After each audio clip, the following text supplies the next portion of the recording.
Tonight on 8.5-bit. Oh, that's a good twist. We get traumatized. We flip some assets and the PS5.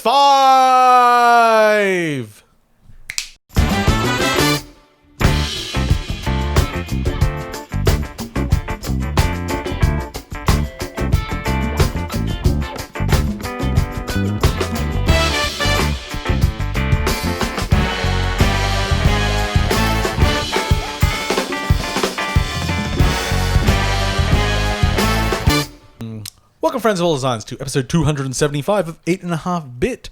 I'm your host, Paul, and joining me tonight is my good friend, James. Hello. And the games from today's intro are, of course, the always hot topic, Barotrauma, Supraland, and the PS5, which is not a game. No. Well, I mean, it could be. We'll play our cards right. We'll have to see what they have in store. Yeah, and those two first games, neither of them are new, but they're both in the humble bundle this month. They're new to us. And James and I are obsessed with both. So enjoy when we get to that. Cool. But I think we should. Well, how are you, James? Hello. I've been good. I've been trying at some new hobbies. Yes, I have seen you doing some hobbies. Yes, I've been drawing more. Yes, because I've been. Can you do the S? The more different Stussy? S? No. No. But I feel like I should now. That's right. Can you not do a Stussy? No, I can. I've done enough Stussies. That would be very funny. I've done my 6 lines and connect them in the Stussy way. Good way. Yeah. That doesn't have like a defined origin. Oh, really? Yeah. If you look it up, it's just like a thing that came from somewhere. And because I always thought it was like a brand. Yeah. But no, it's not. It's just a thing. It's a thing that happened. It's just a thing. It might. Yeah. Everyone drew it. I hope there's a conspiracy about it. That'd be perfect for me. Anyway, yes, you've been drawing. So I've been drawing. And part of the reason I've been enjoying that is because the thing about game development as like a creative outlet is that games take a really long amount of time. They do. Like, if I want to sit down and go, I feel like making a game as a form of expression, that's at least a weekend. And it's not going to be really a thing at the end. Now, James, may I suggest how I like to do this, which is thinking about making a game. and never following through? It's very quick. Yeah. Oh, it's very quick. Yeah. Much like my screenplay. It's so much easier and faster to think about how effective my screenplay is than it is to write the rest of it. Because that's the hard, long part. Yes. Yeah. I mean, and then people can judge you. Yeah. They can't judge you in broad concept. No. You can have high concepts. Oh, exactly. Yeah. It's like, it's the best place. And then this scene happens. It's very emotional. Yeah. Don't worry about how. Yeah, but it is. And the characters compelling. You just write a couple of compelling characters in an emotional situation that's touching and like really speaks to the human experience. And then, boop, credits. That's genius. Yep. What can I say? Fantastic. Give me the Pulitzer. So I've been doing that a bit. I've got myself iPad Air with an Apple Pencil. And I've been using that to draw. I've been using Procreate to draw, which is really good. It is a slightly weird name for a program. Procreate? Yes. It is a bit. Because it is a pun, but the pun doesn't have anything to do with drawing. No. They should just call it fuck. Can't buy that. I've just been fucking with my Apple Pencil. It's been fine. It's a very good drawing program. But it's very well thought out, except for like 2 things which it really needs. One of which is a restricted feature only for the Pro. What do you think it is? Saving color history. What? So I can't, and maybe it's a screen spacing. I've got plenty of screen space though. But in the palette, the color picker, only on iPad Pro will you get like recently used colors. You have to like manually set up your palettes every time. I don't know. That's not there. And also, not favoriting brushes is also another shitty thing. Because I've got like 100 brushes. I just want to put a little star next to the ones I use a lot. Doesn't have that. When I said saving, I was doing a joke. Yeah, you weren't far from it. Doing a joke. Yeah. But it was just saving some specific things that it doesn't do. But it is a very good app. It's very well thought out. Like a lot of like really nice features with how it all works. And Apple Pencil's cool. It is a good thing to draw with. I'm impressed with how responsive that thing is. I just asked how you were doing, not your life fucking story. Oh, fine, all right. Well, how are you going, Paul? They're fine. Oh, but I wanted your life story. So, I suppose I have a slight announcement, podcasters. I have taken a role at another organization, a community organization. So I will continue not being paid. I am joining the Z Games crew on 4ZZZ, which is a Brisbane-based independent community radio station. Joining up with their producer Evie and a few other new people that are joining up with the show. My first show should be this Wednesday, which is, I don't know what the date is. If you're listening to this when we first release it, it's in a few days. After that, it was in the past. But so it's also a podcast, isn't it? It is a podcast. The main show is live broadcast 6 p.m. on Wednesdays. So if you're in Brisbane, wider area, you can tune into 4ZZZ. You can also tune into the on the website. And then there is a cut down podcast version that's released. And there's also a version that's syndicated nationally. But I don't know where you catch that because I'm still learning all the things. In fact, I haven't even been on it yet. Maybe they'll kick me off before I do it. But they're all very nice and we're getting on. So I hope that's some fun new things. And that will be affecting this podcast in no way whatsoever. Maybe we just get some different guests on now and then. That'd be nice. Because we meet new people. Yes. And meeting new people is great. And you might get more access to things. I might do. Yeah. But I don't know. I think it'll be about the same. Probably will be about the same. Yeah. I felt like that was part of what helps in the interview when they go, "Oh, why do you want to do this?" And at no point to go like, "To get free games." You already get I already have my contacts. Thank you very much. Yeah. Yeah. Look, I just need my Devolver contact. I think I've got an Annapurna contact. That's mostly what I want, isn't it? All very good. Okay. So without further ado, I think we should skip all the other shit, and we'll talk about yesterday's reveal of the PS5.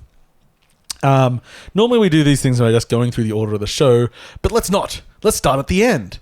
Let's start at the box. What's in the box? What's in the box? So one of the first things on the stream is just a big box. And I just go, the box, the box. And it didn't have the PS5 in it. They saved till the end of the stream to show it. So now we've seen the physical box. And what are your impressions, James? I don't actually like it that much, but it's striking. And it's okay. It's just big. It is a big console. And I worry, because it's so winged, with its little wingedy dings, I worry about dust and stuff, maybe. See, and like it's going to be little crevices for things to get into. Okay, so there's great photoshops everywhere of it looking like a portal gun, looking like iRobot, looking like Wall-E, the jacket, There's a very... So first up, before we get into the technical aspects of why it might look like this, it's like a black console in the middle with two wings on the top and the bottom of it, or the sides. They mostly have it standing in profile. The fact that it has all these memes... Do you remember all the memes after the Xbox Sex came out, was shown? Do you remember what the Sex looks like? It's like isn't this a square box? It's just a square box. Yeah. Now, this isn't a criticism of that. That's fine. That's a fine choice. But I love that they made a thing that we can make all these jokes about.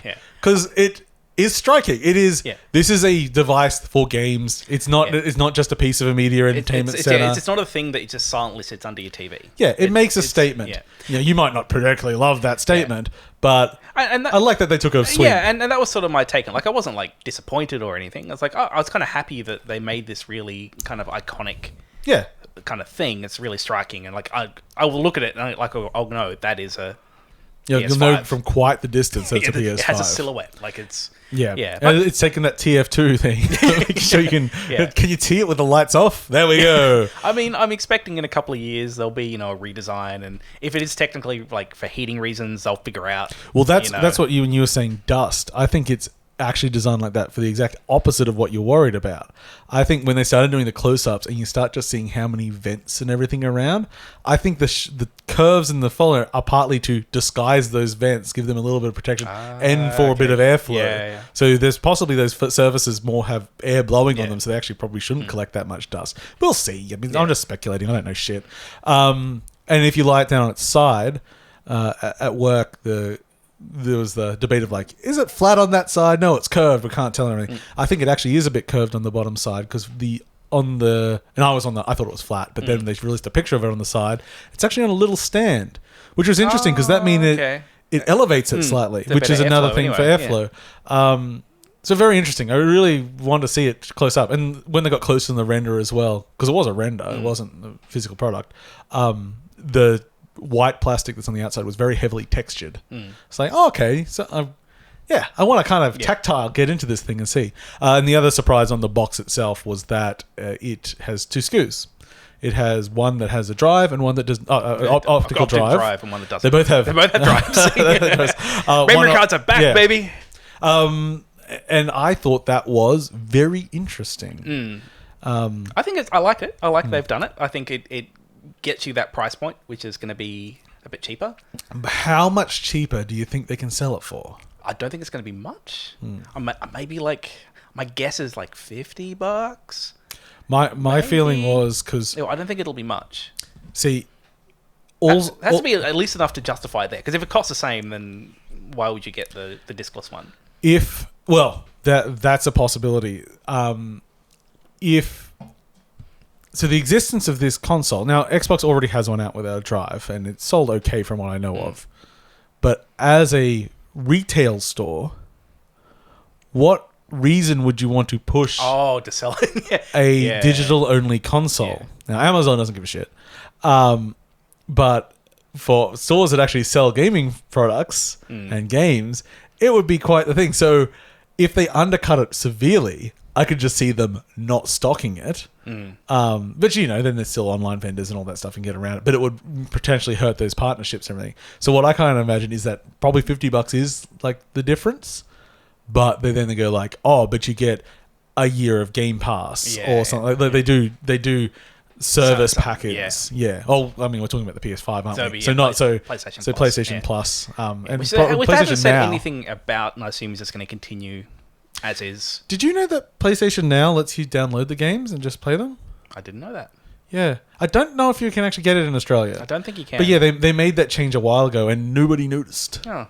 I mean, some people did, but I mean, generally. It was like, oh, okay, it is actually more like Game Pass, but the messaging has been terrible. Okay. So, interesting box. Yep. But they did the games. And generally, I would say they did a very good job of showing impressive games in both cutscene and in gameplay. They did quite a lot of gameplay, which was wonderful to see. The opening was a bit weird. It was the weirdest fucking opening. Yeah, so they open with GTA 5. Yes. It starts with Rockstar. Yeah. And I'm like, holy shit, this is a big get. Yeah. Because, if it's Rockstar coming up and you're like, is this GTA 6? That would be weird. Like, imagine if someone got to say, oh, GTA 6 console exclusive for a year or something. It would be like, well, here is all the gaming money in the world. But no, it was GTA 5. The same game that came out 8 years ago. Yeah, a while ago now. Because remember, it launched on PlayStation 3. Yeah, PS3. And it's like, oh, okay. And it still blows my mind they got that running on a PS3. It's amazing, yeah. Then they did their revamp and they released it on the next gen and PC. And now it's come back and it was given away free last year. And now it's being given away to all PS5 owners because it's a pack-in, basically.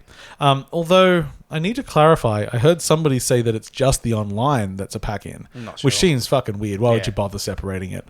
But that's just something I've heard. I have not confirmed that. I would expect it's just the game because why would you? Why would you not?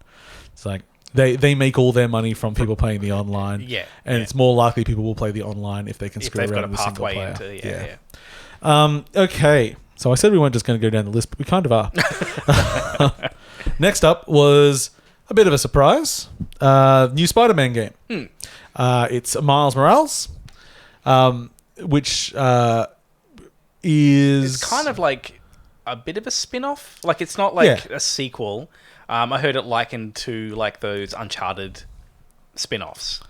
Yeah, well, actually, I don't know if that's quite right either, because I'm just going to assume that it primarily uses uses the map from Spider-Man, and then probably additional areas and stuff, especially new interiors and stuff like that. But it's certainly... There was a bit of confusion afterwards. Some people said it was a remaster with extra content, but Insomniac have come out and said, no, it is a standalone game entirely, which is good, because... People don't necessarily want to replay stuff. Miles, is that a different universe? No. So it's Miles was in he was still a character in the Spider-Man game. Okay, yeah. But now it's starring so Miles Morales getting his own starring role. Instead of just supporting there. So they didn't really show anything of the game, but it is a game coming out this year. So it's a launch title and a game. And it's not super surprising because they were using the Spider-Man engine to show off the power of the SSD a year and a half ago or so. So they were working on it, and it makes sense. It's like you have an engine that's capable on the system. You have a game that, like Spider-Man games, you can keep using that map. If you, it's a little grasshopper friend. Oh, you've got a grasshopper in the room. Oh, he's jumped in the bin. He was doing amazing splits on the wall. We took a photo because it was wild. But I guess he just gets to live in the bin until afterwards when I can throw him out the window. I might just grab him now. Yeah, just do it. Get rid of that grasshopper. Yes, his legs were splayed like some kind of grasshopper gymnast. Goodbye, grasshopper friend. Oh, get out! No, get out of the window pane! Hold on, I'll see if I can help. We're alright. Get out of there. He's fine. He's okay. He wasn't crushed. No grasshoppers were harmed. Yes, he jumped back into the window frame as I was closing the window. I mean, honestly, I should probably... I mean, they do just destroy my garden, but he doesn't deserve it for just being in the house. Wait till he fucks up a tree. Then he's dead. What were we talking about? My cat would just rip the legs off. Not deliberately. Like, she'd pick up the grasshopper by the leg, and then would just sort of kick and rip its own leg off. So really, it's the grasshopper's fault? Oh, well, kind of, yeah. Jeez. A rough start to this show. So new Spider... because they've got an engine, they've got a game series that ostensibly will always be using pretty much the same map because every Spider-Man game should be based in New York. Yeah. At least all the good ones, because that's the experience that people want. So, do you think that there's going to be technical improvements to leverage the PS5 in this one? Well, yeah, I mean... They will be able to quickly move you around the city because that's what they showed that they're doing. Now, that means they can do a fast travel system, something like that, which is more accessible. Except also, we don't want that in Spider-Man because 90% of the joy of Spider-Man is moving around the city. So I think there will be improvements and it will leverage that stuff, but it may not make that much difference to the game. We'll see. I should play the first one. Yeah. I hear it's very good. I enjoyed it, but I fell off quite quickly. I'd need to go back probably. Okay, then we saw Gran Turismo 7. Look, it's not my thing, but it looks like it's good if you want Gran Turismo. In like 7-8 years, when it actually comes out. Yeah. Those cars were shiny. Yeah, they had some new campaign mode. We can't talk about these things. We can't pretend that we know anything. It looked good, but when I was watching the gameplay, I did zone out. I mean, it looks... Look, this is what I'm going to say about a vast majority of these games. Vast majority of these games would be fine on the PS4. They might not look as pretty, but they're just a thing. There's a couple that do things that can't be done on the PS4. But generally, I'm like, yeah. So, I'm not super hyped for the next gen, but the games look really good and they're on the next gen. So, I'm like, okay, well, I am on board. Yeah. But I'm not... It's not revolutionary. Like, there's not that many things. Yeah, they like to talk about how this is a huge technological leap forward and all that stuff, but... Not really. Okay, so next up, a game that does. So, Ratchet and Clank are back. Yes. In a Rift Apart. I love that title. It's a good title. It does, our Spider-Verse, multiverse thing, where there's constant transporting between different worlds and different universes. And because that loading is so fast. It's really cool. It's really fast. So it's just like, we're in one environment, smash through a wall, you're in another entirely different environment. It was just like watching the trailer of it happening. Like, it's kind of exhausting. Yeah. But it did look like this is like... My brain is constantly having to shift between, quickly be in an area, understand it, and go, okay, but then bam, it just changed again. Yeah. And at first it was in engine, I believe, but cinematic. But then they went into gameplay later and they continued doing the same thing. So it's very much they're leveraging that. They've designed the game around being able to do that ability. And I'm not a huge fan of Ratchet and Clank, but it does look really fancy. And it showcases what the PS5 can do. Yeah. And that was the first thing I saw where I'm like, okay, this is giving me something that I haven't had before. Yeah. Next up, something you've never had before, Project Athia. Oh, that's the Squenix thing? Oh, you remember? Yeah, I did. I don't remember what it was. It just said Project Athia. It's the team that did Final Fantasy 15. It's a lady. It has some magic powers. We don't know much about it. Any game with project in the name is not coming out soon. Then came up one of the low key hits of the day, and for us that kind of means that they're always the surprise indies that are low key hits. It was the Sad Robot game, and around these sad robots was walking a cat, and we're like, man, wouldn't it be cool if you were playing the cat?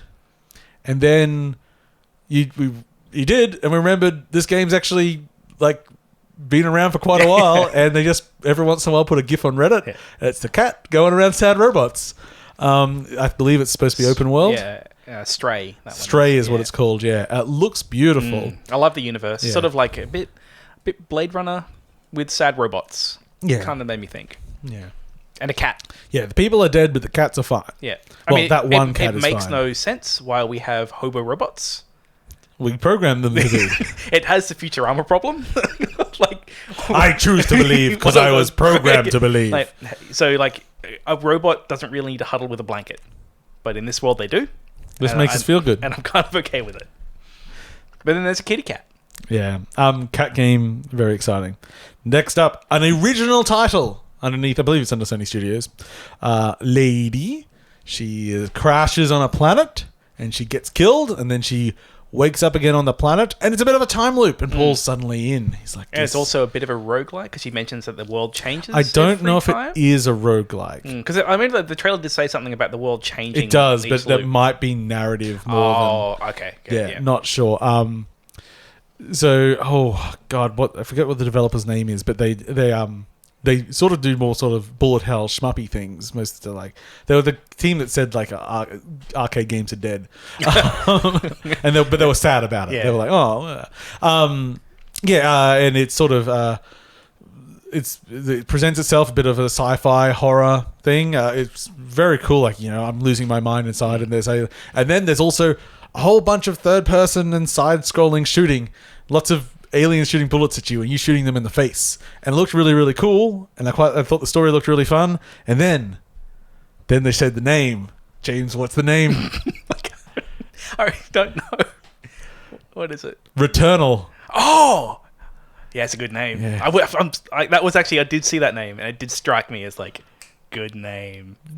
Good? Yeah. Well, it's the composite pun kind of. I mean, but yes, I did forget it. So, well, I haven't forgot it. Well, Return. It's fun to say. I did forget it for a while because I did call it Returninus. Returnity.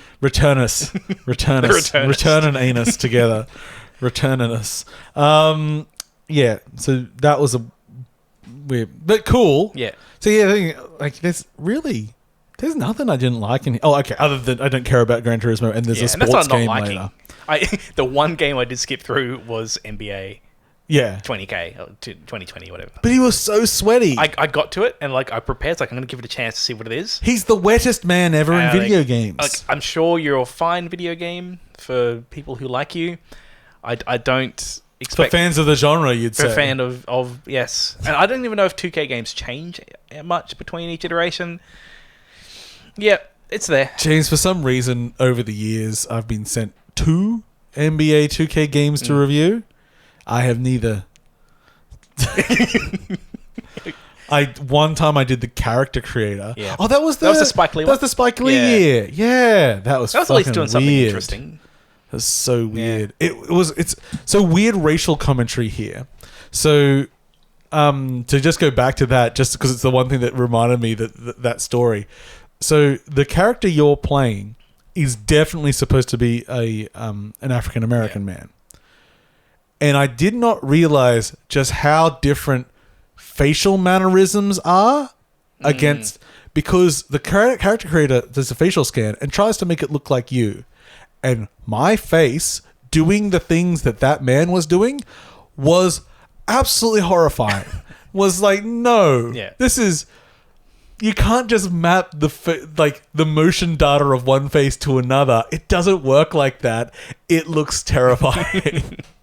So apparently, at least I cannot move like an African American man. Apparently, I mean, I suppose that's that specific African American man that did the mocap. I don't move like. Maybe others.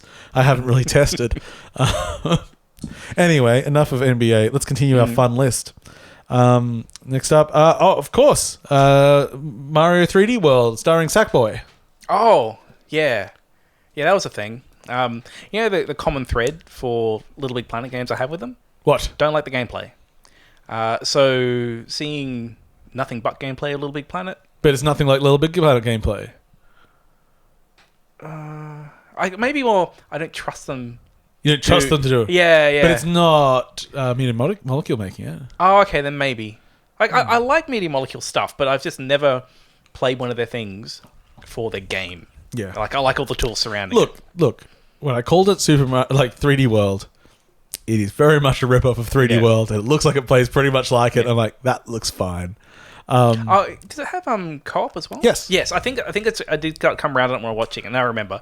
At first I was like, But do they have a crown? No, I don't think they do. And that's the most important part. Exactly.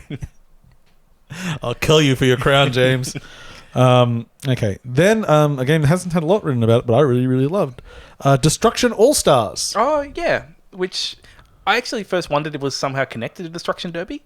Like if it was if the license was somehow this was like a cartoony spin-off of it. I don't think it is. I think it's just a destruction game. It reminded me of that Rick and Morty sketch, Car vs. Man. A man versus a regular car. Okay, here. Oh, it's wrong. It kills him because it's a car. So yeah, it's a sci-fi cartoony destruction derby game. The cars slamming into each other looks great.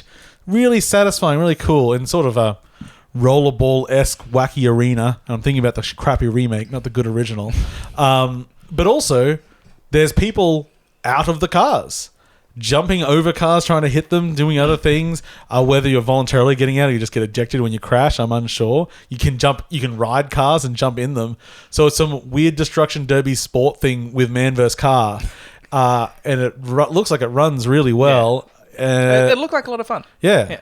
I was like, this is new rock. It's more complex in concept than Rocket League, but it could be something. It could be in that realm. I was quite excited by it. I thought it was cool. Not a lot of other thoughts. No, I like vehicular combat kind of games, and you don't get a lot of them these days. Kena, Bridge of Spirits. I had to look down again to remember the subtitle. Because I forgot it between me looking the first time and me looking down the second time. Really too much. Bridge of Spirits. Bridge of Spirits. See, I can't roll my R's, but doing B's. Are you trying to roll the R in bridge? Bridge. The bridge. That's not how anyone's talking works. I'm trying. Yeah, I mean, just rolling a B, which isn't a thing, is very easy. You just flappy your lips. Okay. Yes. You tell me about Kena. Oh, I can't remember anything about it.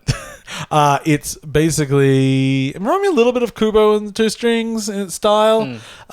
Just a super, super rich CG, just rendered world playing this young... Ninja doesn't seem right. I don't know. Yeah. I'm not sure exactly how to classify the thing. It's like third-person character action game, but just that sort of probably more DreamWorks quality animation, just in real time in a world. Wait, was this the one where they came in with the opener of we used to work in film and animation? I think so, yeah. Yeah, because I remember they said that. I'm like, what does that mean you know about making video games? And then I spent the first third of the trailer being really critical. Because especially that's more cutscene. Yeah, I'm like, you've just come in, you're film and animation. You think you can come in and just make a video game. You think you can walk in here with your fancy 3D Studio Max and make a video game? And then I started actually seeing the mechanics and okay. No, this looks like a competent video game. It's very solid, yeah. Carry on. Yes, yeah. Carry on with your professional work. I was prepared to be outraged. You son of a bitch. I was like, oh no, this is fine. Okay, I didn't have any particular other than, and I know some of my animation friends especially were jizzing over it. And I was just like, oh, okay. I quite liked the look. Next up, a game that Paul Oh, lots of so many reasons. Okay, from one of my indie darling teams, Co-op, and now Co-op is spelled KO_OP. Yeah. So the middle of the word is a nice happy face. They had revealed Goodbye Volcano High. It had lots of negative comments on the trailer, which made me very happy. Yeah, I did. After you told me about the negative comments, I went and looked and like, oh, there they are. How dare they, Paul? How dare they make... and how it plays, it's not shown in the trailer. It's just... we're assuming it's a visual novel. And you are teenage hipster dinosaurs at the end of time. Well, the world's about to end.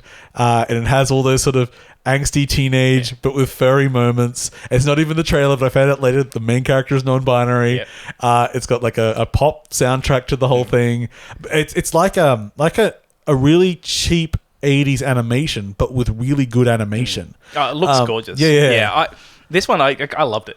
And this is not traditionally a theme that I really go for. Teenage dinosaurs.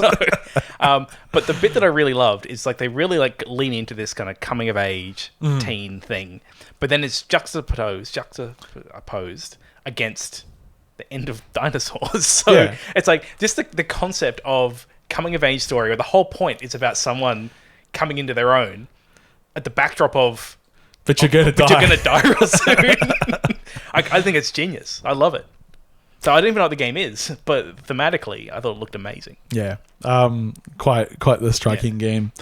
Next up, old favorite, and this is actually what they were pretty good at. They were pretty good at dicing in new games, new takes on old games, and you know, a few things like the last one, which really doesn't need to be on the PS5 at all, but saying, hey, look, we still have completely off kilter things. So next up was the new Oddworld game, Soulstorm. And once it got into the gameplay section, I realized, wow, this is just Oddworld, like classic Oddworld, but with some really good production values. Don't have to pre-render it anymore. They can just, it looks kind of wild. Train level. You love trains. I do. I found it interesting in my head because I'm like, this will be a full-priced video game, undoubtedly. I'm sure. I think so. Yeah. I'm like, ooh.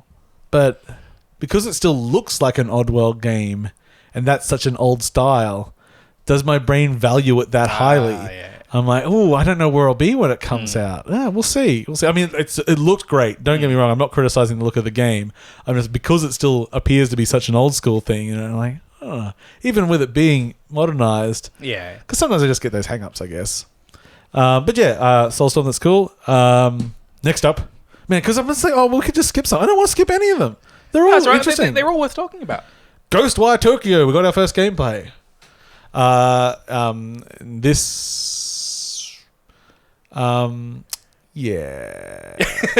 How do I want to phrase my thoughts? Do you have any direct thoughts? I'm trying to put them together. I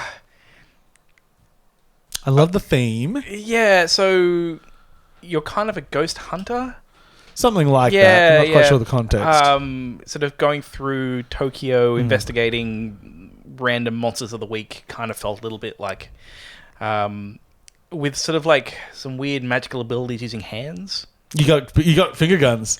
Pow, pow, pow, shoot the ghost. Which I actually found it was a little bit repetitive after a while. I didn't actually I don't know, just the way the hands were moving. Well, because I'm tainted because of the background of the game, which basically Bethesda reportedly wanting to turn into a live game, lots of repetitive content, and driving away the creative director of the game, who she then quit. It's like, ooh, like it looks great. I love the look. It's got all these cool stuff. Well, and like, but I'm just tainted from the bullshit behind the scenes. Being able to lean into kind of like Japanese horror is great. Yeah. Like, there's so much good stuff there. I don't know. Like, it didn't blow my mind. Like the gameplay of like the way the shooting work didn't really. It being a shooter was a little disappointing. Yeah, like I don't know what I was expecting it was going to be. It came across as really shootery, and I think if something might have been a little bit more contemplative or something. Yeah, and I think if you're going to make something about Japanese horror, I don't think shooter. Like I don't know. I don't know what maybe I wanted something even a little bit more Secret World. I don't know. Like, just something a bit slower. Yeah. It was okay. Like, it looked... we'll see. Just didn't blow my mind. Next up. I love just moving on. Yeah. It's great. The second game by Super Brothers. Remember... this is Jett? Yeah. Oh, no, but you remember Sword and Sorcery? Yes. Remember how they have made no games since Sword and Sorcery? And that game was like, what, an early iPad hit? Yeah, it's a long time ago. Yeah, it's like as 10 old... years ago. Yeah. It's like, so here we are with number 2. And it's a little bit Interstellar, the game. It's got a whole bunch of cool looking people and spaceships flying around in funky, flat shaded, but still kind of pretty unique style. It's not, I wouldn't really liken it too much, except for the last shot they've got of like this astronaut's face, and it looks like some shit from the 90s. It looks like just this awful 3D render. I'm like, I bet that's 100% on purpose. And that's what you were going for, and I love it. You played Hell, and you thought we could do that.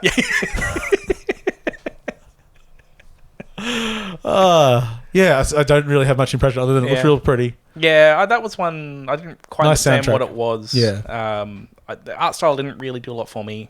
Considering how art heavy Sword and Sorcery was, I assume embracing the art style is actually part of the game, and it probably is. I assume it's probably something that's pretty varied because they've been fucking around with it for 10 years. Such a long time. Yes.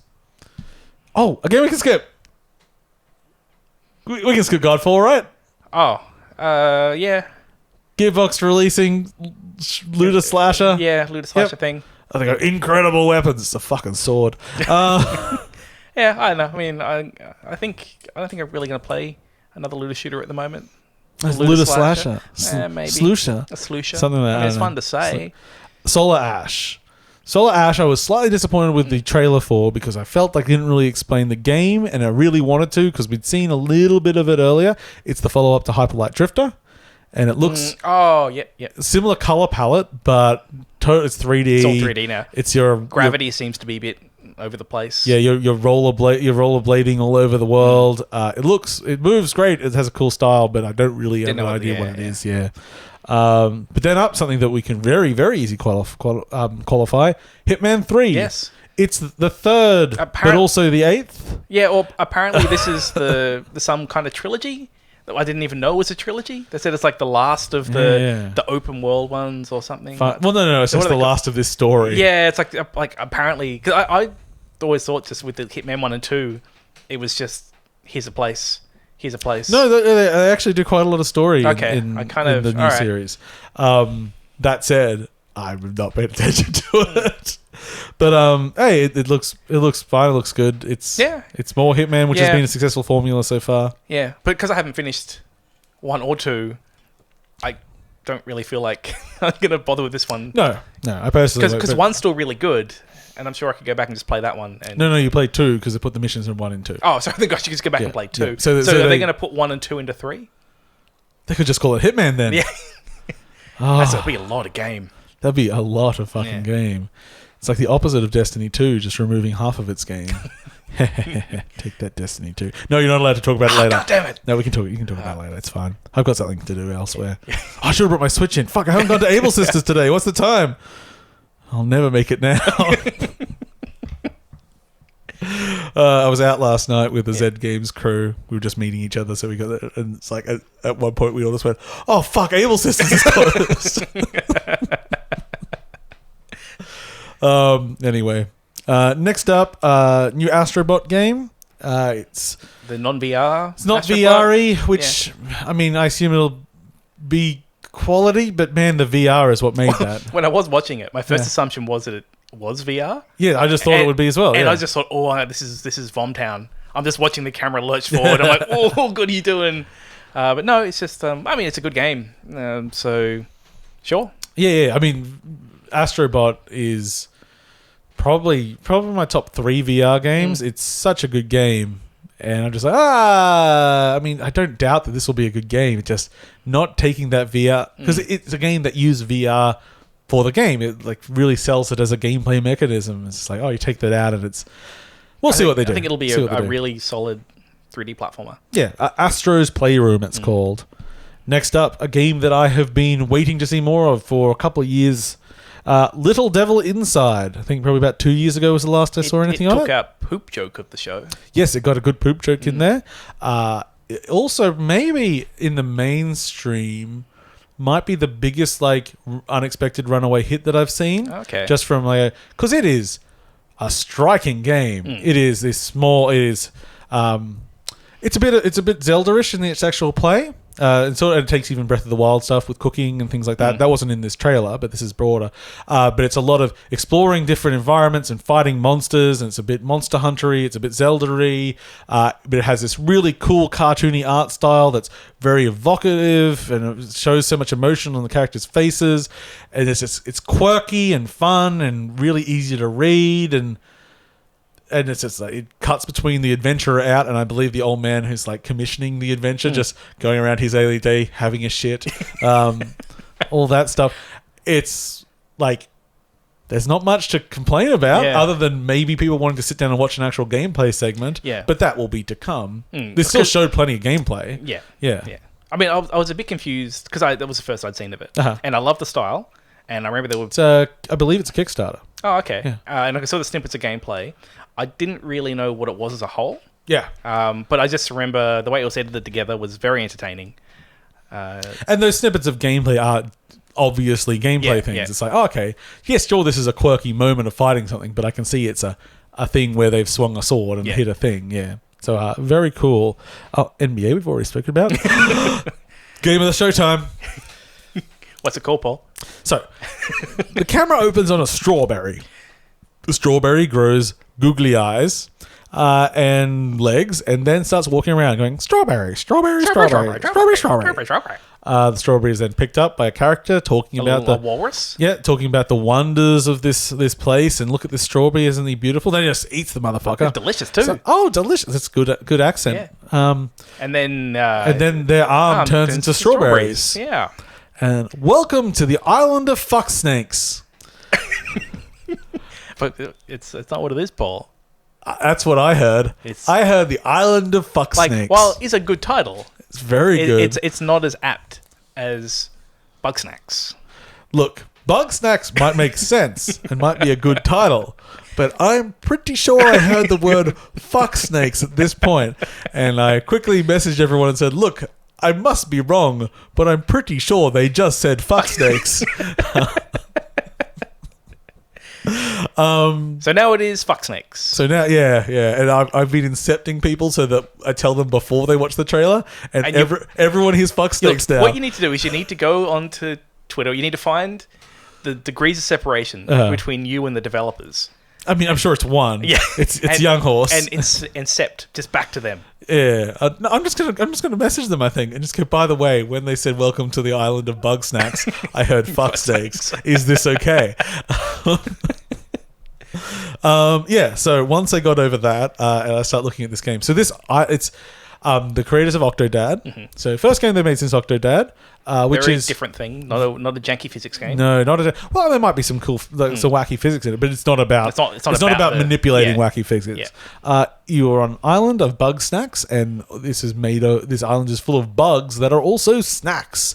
And this, as we look around the island, we see some wonderful creatures like sort of these centipede creatures made of ribs. Ribs, yeah. I saw a slithery ice cream.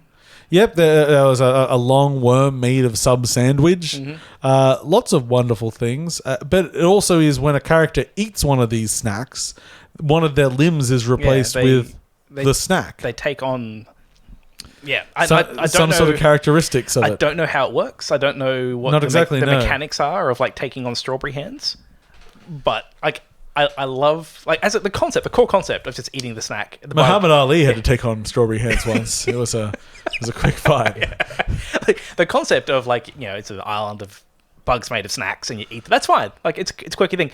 Then there's this added layer of by the way, it morphs your body into the snack you eat.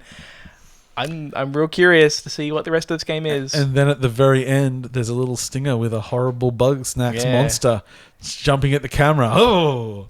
There's some threats going on. So this is definitely my game of the show. I cannot wait to play Bugsnax. But it is also coming out of PS4 and PC. I think you should at least go Bugsnax. Yeah, maybe. Because it's getting closer. Yeah, man. Nah.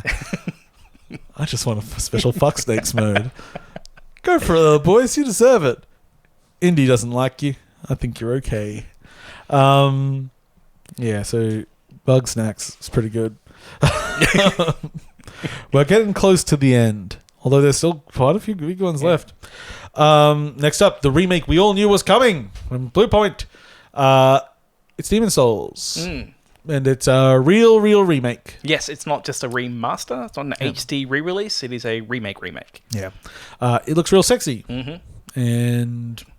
I don't know if From is having much to do with it. I assume it's just... I assume they're informing. And I would think so, yeah. And it could be the original game, like, sort of basically running in the hood. That's what Bluepoint did with Shadow of the Colossus and things like that. But it sure looks really nice. Yeah, it looks like a modern game. And I was saying to someone else that From Software are like...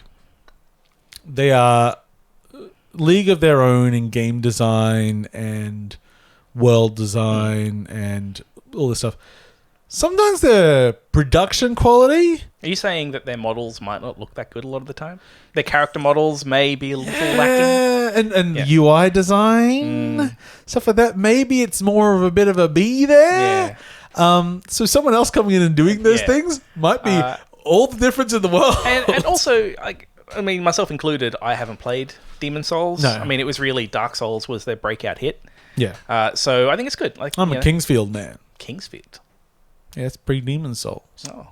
There's like 3 of them, or maybe even more. But they're first person. Oh, okay. And I haven't actually played them. Oh, I actually don't know anything about them. So I think it's good. I don't think they need to go make a whole new thing. From can make the whole new thing. Yeah. Which they will be doing. Yeah. Because Cheryl played a lot of it. Yeah, I remember. And I know there's all these interesting systems in there. There's something called World Tendency, which is you can change. There's a light-dark balance depending on your death or something. I know it's got some interesting mechanics in it that haven't been in other Souls games. So, yeah, it's cool. Tick. Village! No, I skipped one. No, we'll talk about it now anyway. So they started a trailer. It looked like it was running at a really low frame rate, and I wondered what was wrong. And I go, this looks like a Resident Evil game. That sure looked like a Resident Evil game. And then at the end, it says, Village.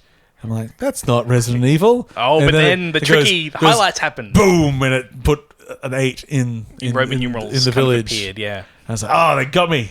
They got me with their game. And and Village was the code name for RE4, and it's, I believe, the same village. Yeah. But now we've got werewolves and witches and shit. It looks like it's continuing. First person? Yeah. It's carrying on from RE7. Yeah. Good. Yeah. That 7 was great. Yeah. I hope it's got VR as well. Yeah. But I don't know about that. I assume they will. Sony was very quiet about VR. They did not mention anything. Yeah. But that said, they have previously said that the PS5 supports existing PlayStation VR, and that they will have it, but it's not in their launch window. Yeah, which I think is good. A lot of people already have the headset. Yeah, the headset's still fine. It's all right. Yeah, and they did announce a new camera, so I'm wondering if you need the new camera to use it. Maybe.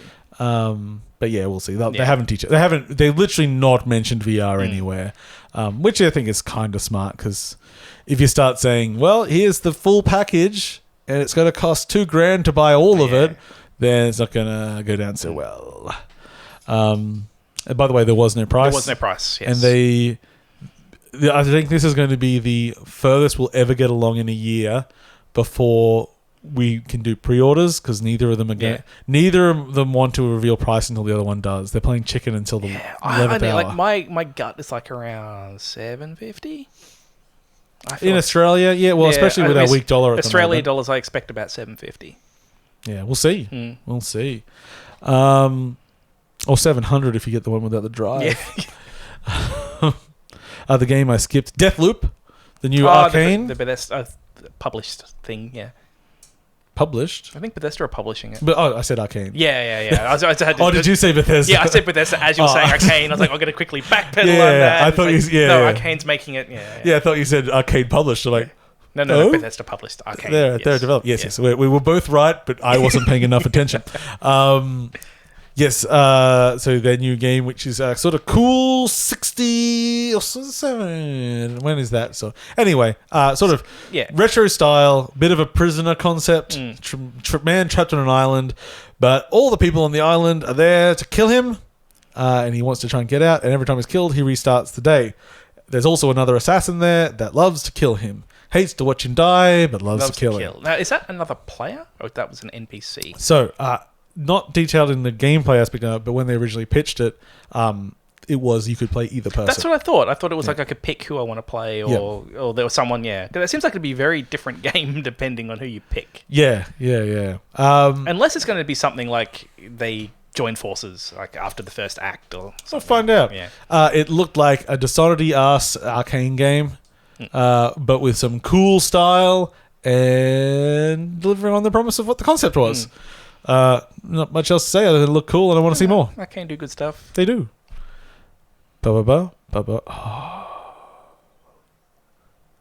a spaceman on the street.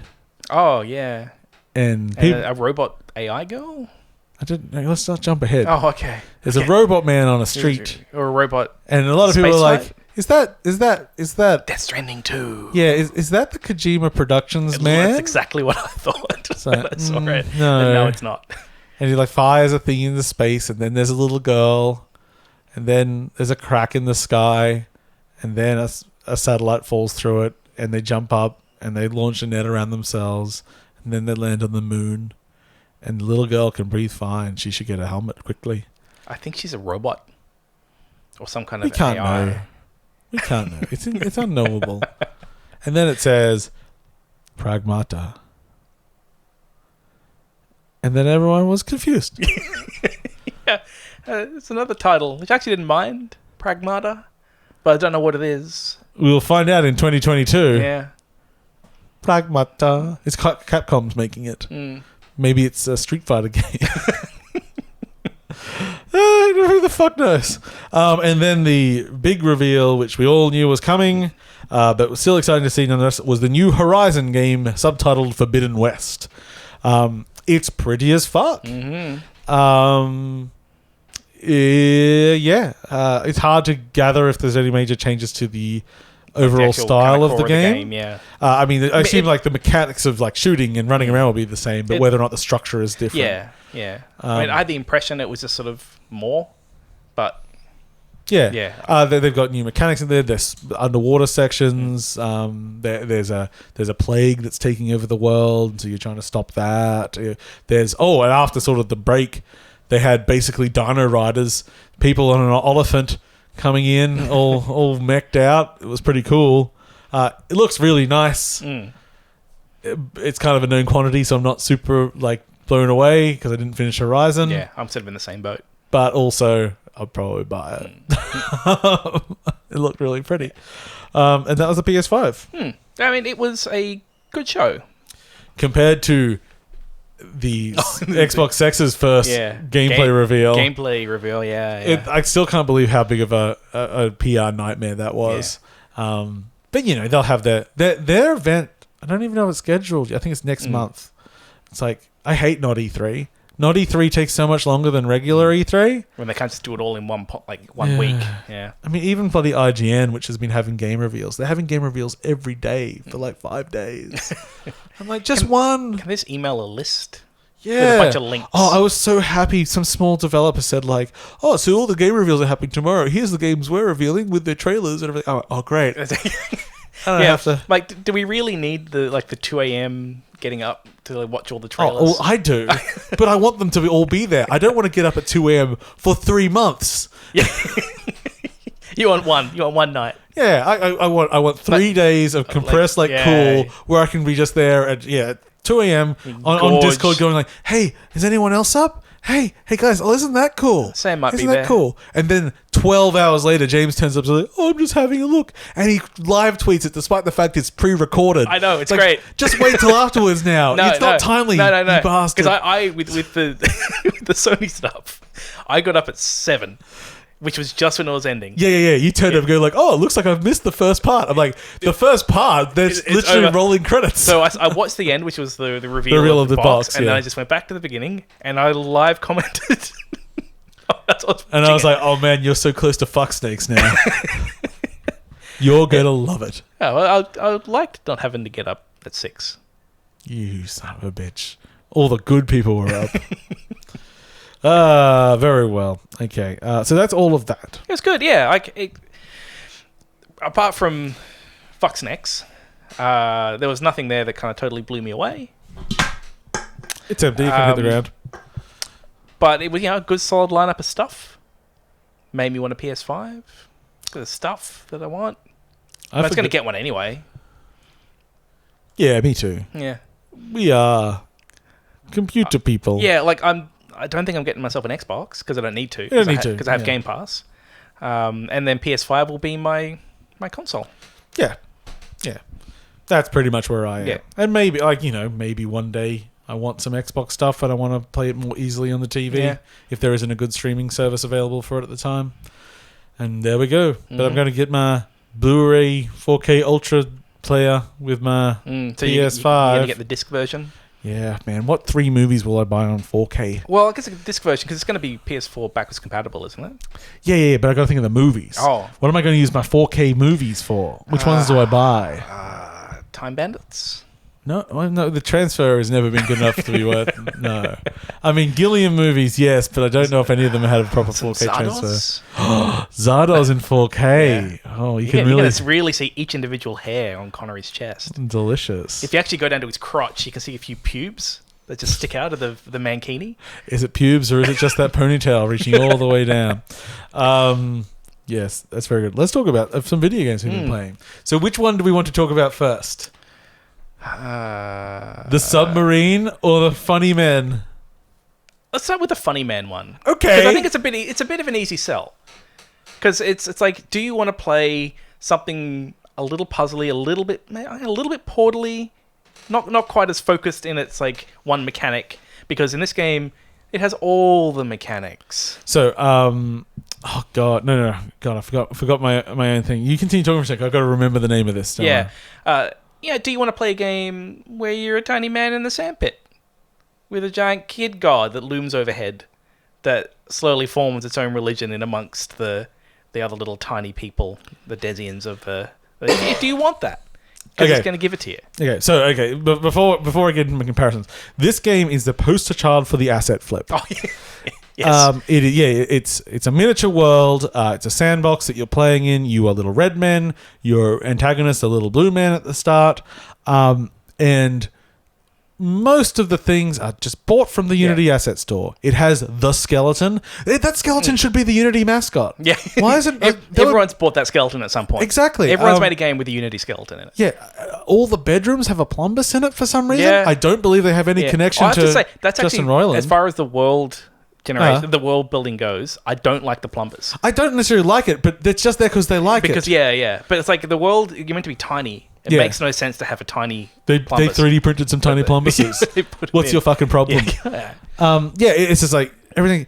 So it should be trash, but it just wasn't their focus to... Like, they're not modelers and they're not... That's not the point. They wanted to make the UI art... atrocious. Yeah. It when I first saw the user interface at the beginning, it's like you really have just gone onto the asset store, because I've done the exact same thing. Gone, what is the most generic user interface kit I can buy? It's going to be some Web 2.0 bubble buttons, and I'm going to go with them. Yeah. So the gist of the game is funny. Yeah, it plays very well, and it constantly gives you new mechanics. So I mean, the writing's great. Yep. My experience was because this was part of the Humble Bundle. And I'd heard it was good. I always these things. I look at Steam, and I think it's got overwhelmingly positive. I think it's very well. It's got good reviews. And I start playing it, and it's like I'm in this village, and I go out to this kind of area, and I'm noticing that I'm getting stuff. I'm getting like abilities. I'm getting like new things to do, and I'm starting to think like, oh, okay, I've kind of bought out all the stuff from the shop. How long is this thing? Like, because I feel like, I'm getting through a lot of stuff. Yeah, is this like a 2-hour game or something? And I'm happy with it. Like, because I've got it through Pump Bundle. Now I have gone through about 4 other areas where I've had the same experience. The game is massive. It is it's not like a 40-hour game. But it's probably like a 15. But it's long. And the reason why I thought it was short was because there's so much density with mechanics it's giving me. And this just keeps going, and they keep finding, like, I get like, you have to chase things called the MacGuffins, and they're actually really poorly named because they're... Yes. It's actual thing. It's not a MacGuffin. Yes. A MacGuffin, by definition, is a useless thing just to motivate a plot. Yeah. If you get it and it's useful, it's not a MacGuffin. It's no longer a MacGuffin. But ignoring that, each MacGuffin has actually been quite varied with what it gives you. Like, I don't know how far you are through it. I actually don't want to kind of... No, you don't want to spoil anything, because part of the charm is that it just keeps finding new things. And like the most recent one I got, I had no idea it was going to be an ability, and now it's like a new traversal system. And suddenly, is this like, Blue Crystal? Yeah. And suddenly I'm like, oh shit! Like all this other stuff that I saw around, like it was just like this amazing thing where I thought the environment was just random. But like, oh no, there's actually been thought put into the placement everything that's around all these things, and now suddenly what I thought was this backdrop is like, oh, it's because it's very much structured as a Metroidvania, but it's like layered like 5 times deeper than a Metroidvania is. Because they have so many mechanics that, because in a Metroidvania you see like, oh okay, that's a thing that I'll get later. I need the ice crystal to come back. And there's plenty of that there as well. But there's also, as James says, things that you don't even realize are there on purpose that you find out later, and you're like, oh shit. You think something's just throwaway. It's like, no, this is a cool mechanic now. And like they're quite good at gating you when they need to. Yeah. Like a lot of the time you can just sort of walk, and there's so many like optional things. Like I love exploring because you find optional abilities. Like there's things that you'll find which you can get through the game without. Like they're secrets. And so that's fun in itself. It has that Breath of the Wild style design where it's, if you see something that looks out of place, it will give you something there. Yeah. But then when the game does get a bit trickier and like there's a more complex puzzle, it'll gate you. Yeah. And it's like, oh, okay, well, I'm now, I'm in here until I solve it. So, because there are times where it's like, oh, I don't think I can do it yet. But there is a character that will actually simply say, if you have everything you need, it'll say, you have everything you need to solve this puzzle. Because I have come across this person once when I sort of went off exploring, and the guy said, oh, you don't have everything you need. So I'm like, thank you, video game. I'm just going to go off again. It's just very, very well designed. So the game that it reminds me of is, of course, one of my favorite games, Tobias and the Dark Scepters. Oh, I can see that. And I did actually get that feeling as well, because it's mainly one person, isn't it? I think so, yeah. And it's full of ideas. Like it's better executed than Tobias. How dare you?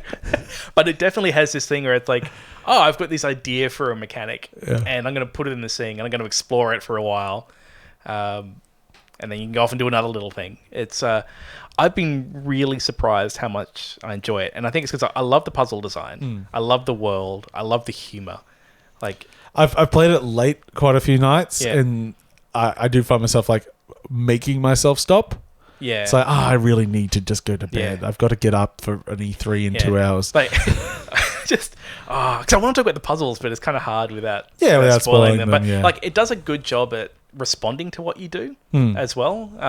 Like I think at one point I had to pick up a halo, like have like these like there's just like this like growing religion that's forming, and I got to the top of the statue and it's like took off the halo, and a couple of characters are watching. I'm like, oh, I hope you have a good reason to take that, because they were there busy praying, praising it. Like it responds to what you do. It also, in the secrets, quite often has dead bodies. And they're normally of either popular or video game characters. Did you find Guybrush? No, I haven't found Guybrush yet. Spoiler, he's got Murray. Oh, does he? Yeah, there's a whole bunch of them. I think even He-Man's in there somewhere. I'm pretty sure I saw He-Man. Yeah. It's a true delight. It is a labor of love, and it really just comes through. And it's kind of, this is a slightly weird tangent, I guess. But so this person made a game, obviously without all the skills to make a game, or maybe they do, but they didn't have the time to do all those things. And this is kind of what the promise of a lot of future things in gaming is. Not that we'll be doing the UE5 flying around crazy density of things, but that you can do a good game without having all the skills to do all the shit. Like I say, in this case, the person who made, I don't know the history behind, but the impression I had from the developer behind this is that it was one person. The tools have got to the point now where one person can kind of, if you want to make a shooter, and there's a bunch of well-solved problems. You want to make your game based off using the physics. You want to do all these things. the tools are now good enough that you can kind of get it together. Like, I imagine a lot of this game is probably through blueprints in Unreal, because it's like when I look at all the different mechanics. Oh, that's right, because Unreal, isn't it? I keep saying like it uses off the Unity store. It uses Unity store, but it's actually Unreal. Yeah. Like Unreal's already got like a built-in good shooting implementation, so they can start from there. And so far, the mechanics I've seen have been the kind of thing where I'm sure they go into a node editor and go, this thing here, trigger this over here. Yeah. Mess with gravity here. Like, there's no like really crazy things that I can see. But it's just put together in such a competent way. I think there is an artistry to how it's put together. Yeah. And that's what, like, normally when you have these kind of, like, someone got all these assets together, like, you end up with a shit game because people think you can just go and get a bunch of stuff and put it together. Like, I've made a shooter where some things run towards me. It's like, no, like, this is made by someone who understands level design. They understand puzzle design. They understand good writing. They understand pacing. Like, it's made by someone who knows what they're doing. Yeah. I've been having a great time with this. Supraworld. Okay, no. Supraland, sorry. There we go. Supraland. There we go. Is the name of the company Supra something? Probably. Yeah, Supraland. Okay. And it's, on Humble Bundle. So right now, the two games we're going to talk about, you can get off Humble Bundle. You can just subscribe for this month and get them. Yeah. Shall we take a break with other stuff before we get into the trauma? Yeah, okay. So, some very, very brief news before we get into some longer news. There were 2 games leaked.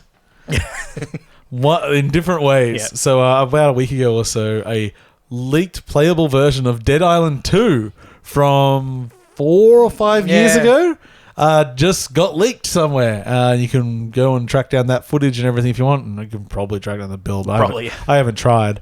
I mean, like, it sure looks like a game that's a bit older and but yeah, it existed and you can see it. And it was binned for some reason. Yep. It got moved to a new developer and they pretty much restarted, I believe. Oh, okay. So, because it's still being made. Oh, I thought it was just No, binned. Dead Island 2 is in production, allegedly. Okay. But, I mean, I think they just got so much wind taken out of their sails by Dying Light. It's like, yep, original developer goes off and makes a much better game. And then it's like, oh, shit, how do we compete with that? Dying Light 2's happening. And and then the other one today, one of the funniest stories, Gods and Monsters was playable on Google Stadia for like 30 minutes. It's the demo that they're using for Nod E3. It's full of placeholder assets. It is not a public thing to be played. And somebody flicked the wrong switch at some point. So I haven't actually seen much from it. I just saw one screenshot with some placeholder art. Yeah.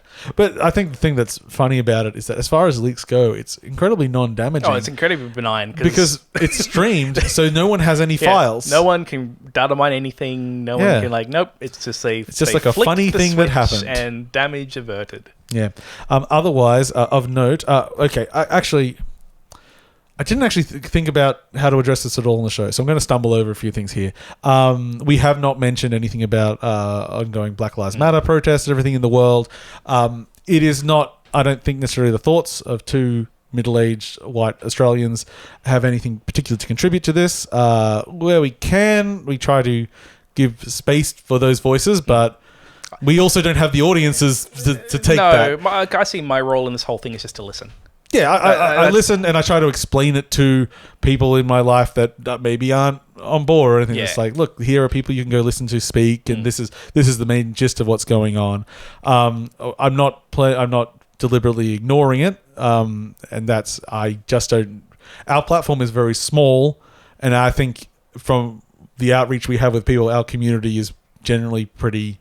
Okay, I'm going to use the word woke because I can't think of a better one. But I hate that word. We are generally on board, and we want to. So our show, just I don't think we can contribute anything to the conversation other than general support and being there. I just say make space. Some support you can do, however, is monetary. Yes, but you get shit for your money, so it's not even real support. So much shit. So Itch have got a bundle for support of Black Lives Matter, and I believe it primarily goes to bail funds and a few other things. It's Itch, right? Did I say... No, I said Itch has a bundle. Oh, I said Itch. Okay, yeah. Unless I really fucked up. Yeah, that's it. Which is possible. Itch has a bundle to support the ongoing protests and turmoil and everything. And it's $5. You can pay more because Itch, I did pay more, but it's very hard to pay enough for what you get because at last count, you got 1,400 products for this. And yes, there's a lot of stuff which is just random itch stuff, but there's also a lot that's not. There are some big games in there, and there are also there's also print games, so physical games to play. There's also game making tools and assets and stuff like that. They eventually, because it started at like 800 products or so, then it got up to 1,000, and then as I say, it was over 1,400 last I saw, and they had to introduce a search function into the bundle to find things because it was just so large. It's almost off-putting how much stuff that people... Because I suppose everyone wants to... They want to give up their stuff to be part of... It's like we want to encourage it. Because I think that last there were over $3 million raised or so. And so, it doesn't cost anyone to add their stuff to it, so they want to support. So we end up with this huge amount of stuff. And it's nothing to complain about, but... Boy, is it hard to pass up. Yeah. Just like, okay, here's some money. Even if you don't play anything, it's just worth just donating. So yes, there's that. I was going to do the other direct. So there's been a whole bunch of E3 stuff, and we're not going to talk about much of that because I didn't actually have time to make notes. But we did have our old notes when our last show didn't get recorded. And Paul had the COVID. Actually, let's just talk about this was the Wholesome Direct. Yes. This was James. You weren't actually aware of this. Wholesome Games is a Twitter account. Yes, and they use their platform to highlight small developers making games that fall under the very broad concept of wholesome. Now, some people really dislike this word. James, somewhat among them. Well, it was. I tried to unpack the reasons. Yes, this was interesting, and I found it very difficult to unpack the problem that I had with it. You do often hate twee shit. Yeah, and I think that's part of it. It's just like I am the one person who doesn't like ooblets. I mean, lots of people don't like ooblets, but most of them are white supremacists. But in your case, it doesn't make sense that I don't like ooblets. Actually, anyway, I know my thing didn't make much sense even on the joke thing, but still. So I think I came in with this already kind of like this negative slant. Towards the word wholesome to describe. And Ooblets was like the fourth game shown. Yeah. I think there was something third game about it as like a theme that bothered me. Yeah, you were really bothered by it. Yeah, and it's not like I think it's like I couldn't. It was very hard. Like there's clearly some kind of like baggage I've got tied up in here. There's something that a professional needs to unpack. Yeah. Luckily, it's whatever it is. It's not like hindering my ability to do shit. Clearly, there's something, and I really struggle to figure out exactly what it is. Okay, but I wasn't alone. No. It wasn't uncommon. There was other devs who had a similar kind of like response to it. I think potentially because it's a little bit of a rejection of other games. Like people may like if you're an indie making a shooter, they go, "Oh, you're not wholesome." And it's almost a slight, I think. It's like, maybe it's like there's this air of like superiority about it. Over here. It's like we're making the wholesome stuff. Yeah, and somehow that devalues. It's sort of like saying we need to separate ourselves from the greater whole. Yeah. And so if you're someone like me that's making sort of more like kind of action-y things, like, well, am I not wholesome? Like, I would. Don't cute animals fly the ships in your game? Yeah, maybe they would. You're a wholesome game. See, I don't want to be a wholesome game. I just want to make a video game. It just happens to have marsupials that are flying planes. Yeah. There was like, cause when I watched the Wholesome Direct, I didn't actually watch it like sit down and watch the whole thing. I kind of skimmed through it. Every game I saw in there, I had no problem with. The games look fine. Even Ooblets, which is not really my thing. But I think it was just more this wholesome as a theme that kind of rubbed me the wrong way. Damn it! I was looking for a trailer for this game, but it was just part of like the Escapist indie thing, and it doesn't. For some reason, the Escapist didn't realize the trick is after you do your 2-hour-long stream, you upload the trailers individually. So I can't show you the thing because while you were talking about wholesome games and how much you like your shooter things, I wanted to show you footage of Ultra Kill, which is just a really fast-paced thing. Like it's right up your alley. Oh, that looks great! I love the art style. It's got like the whole kind of Quake 1 thing going with it. Yeah. But that's not wholesome. No, that's not wholesome at all. No, fuck Ultra Kill. I mean, part of me was cynical about like the motivation of the developers. Like, part of me is like, I bet they're just doing it so they can get into this whole twin shit. But like, that was my gut response, and I'm like, look, that's wrong. You got to suppress that little voice because that's not what these people are doing. Yeah, there were reasons. And we've just received our first Rule 34 anime girls of the PS5. Oh, you just forward that one through. Oh, it's on the Discord. Oh, it's on the Discord. We have our not safe for work channel. Although it's not. It's generally pretty safe. It's actually that's pretty safe. Yeah. Just potentially. Sam, who isn't here currently because we're restricting slightly, actually also just posted, I've put about 6 hours into Supraland now, and that's one nicely made puzzle game. That's hip. Is it worth playing? I'd say so. High praise. I have a few issues with it, but for the most part, it's fun, explorative, and solid puzzling. Very Portal-esque in how it's making me wrap my brain around things.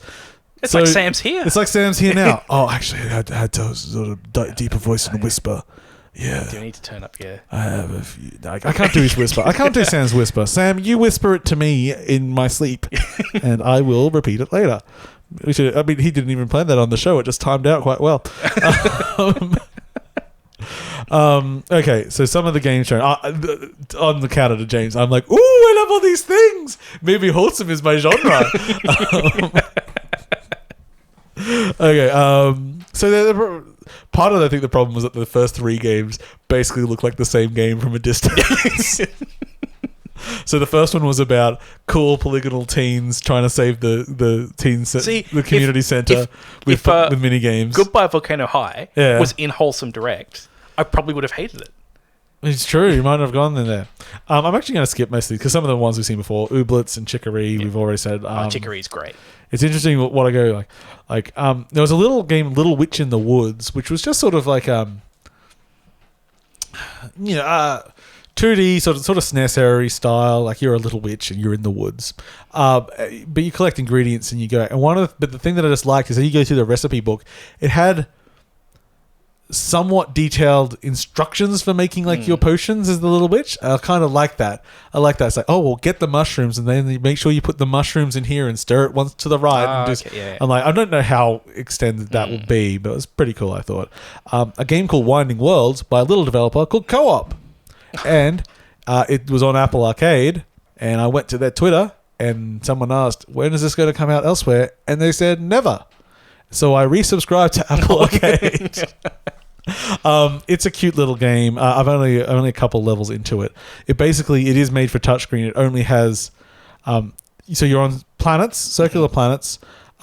Very nice music style. It's a cute little game. Like you start off, you're on a planet. You've got your dog. You're playing fetch, and then you manipulate time. So one of the axes, you move your finger up and down. It will rotate the planet you're on, and the other one will shift time backwards and forward, basically.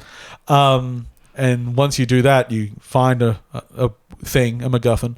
And an actual MacGuffin? And then a time snake appears and says, you work for me now. Come with me, child. It's a time snake? Leave your dog here. Yeah, time snake. Yeah. And then you go off and you solve wholesome problems. So it actually does fit the Wholesome Direct very well, because so far the problems have been like the first level is there's a windmill, and you meet this person and they are sad that their friend is trapped inside the windmill. But if you turned off the power to the windmill, they'd be able to get out. You go off and you actually turn off the power to the town from the windmill, because their friend that they haven't seen for a while is the windmill, because the windmill's a big robot and it's been dedicating all of its time to powering the town. And this person just wants to be friends with their robot friend again. I'm like, okay, yeah. It's not challenging, but it is cute. It's cute. Yeah. That's actually just of note here. I haven't played enough to comment about it, but A Space for the Unbound. And actually, there's one other game I'll throw in there as well. It's sort of a pixel art side scrolling. I'd say Earthbound in tone. Yeah, kind of in tone, but not in style. Okay. It's based in sort of a real world. It reminds me almost about the Friends of some Japanese name, which is sort of like it's bad when I say I only know the half thing of a title, isn't it? But yeah, it was interesting. It's from what I played of the demo, like you're friends with this little girl who's riding a book, and the book seems to be about the end of the world or something. And she's got but the mechanic is you have a book that basically lets you go inside people's heads. So it's like she get the first like tutorial is she gets writer's block, so you go inside her head to find out what she's trying to think of. It's kind of cute, but this is like, so the full game is there, but there's a prologue available on Steam.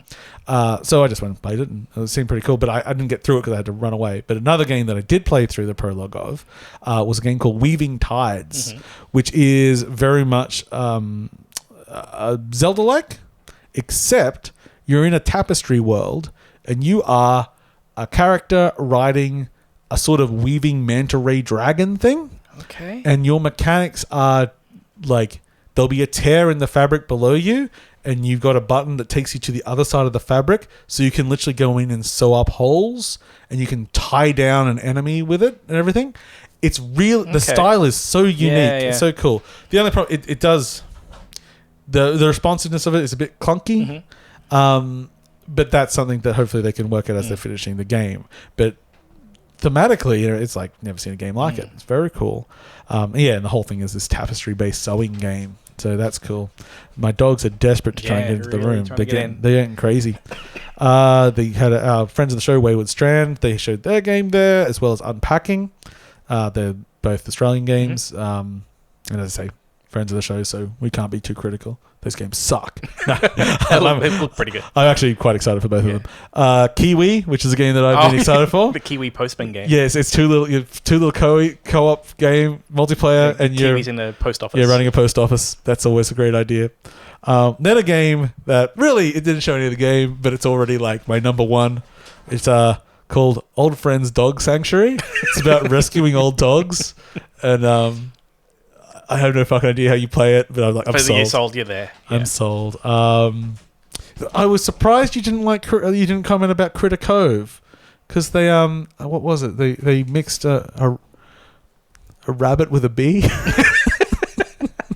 Maybe because I did go through it pretty quick. I might have missed that one. Yeah, A Monster's Exposition, which is new game from the team that made like a Good Snowman is Hard to Build and stuff like that, puzzle game. It looks like Steven's Sausage Roll, but not stupid hard. And nice graphics. Yeah, it looked like it might be like doable and not ugly. Yeah. Like what a sale. What do we do? Battle Cakes, the snack size RPG. You get to play a cupcake. Ollie Oop, which was a skateboarding game, but you were a dog, so instantly Paul's on it. Yeah. And then finally, a game called Hoa. And we did skip some of the games. These were Paul's highlights. Yeah. I wrote here, James's highlights is he hates fun. Yes. But Hoa is... it's just a 2D side-scrolling platformer, but the art style is incredibly reminiscent of Studio Ghibli. The trailer is quite slight, and there's not a lot else to find on the internet, but there are a few very short things like interacting with platforms and stuff. And everything is animated so beautifully and so in that style that I'm like, well, at the worst, this is going to be a very pretty boring game to play. But it does capture Studio Ghibli style in such an incredible way that I see why they ended with it, because it looks really phenomenal. But yeah, they're fun, wholesome. Okay. Let's get into Barotrauma. And I'm going to give a slight proviso here, James. Yeah. I'm feeling incredibly sick right now, so this show might not make it to a normal runtime. Oh. But we'll get through Barotrauma for sure, and then a few little things. Yeah. So I'm just being honest here. I want to go hurl. Oh man,